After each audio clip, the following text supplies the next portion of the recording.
kinh ri vẫn si cho nên ri nàng biết đã mê pa chế thành gì là bằng số biết thế ada giờ bị giết podo anta mê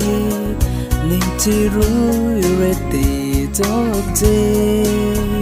một căn sai chỉ ở ni kê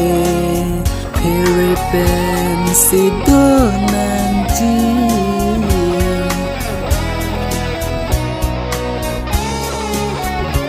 o han ru ni tum do anta nan kinh ri vang si cho ning ri nan bir da me pa che than ji la bang so apir the ada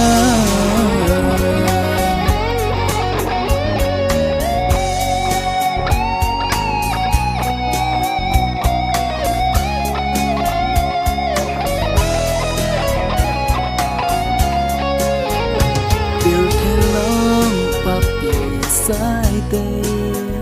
càng ri càng càng bền si pleng xe nên chỉ rối rete dọc dê ao porque te bóc hạt nó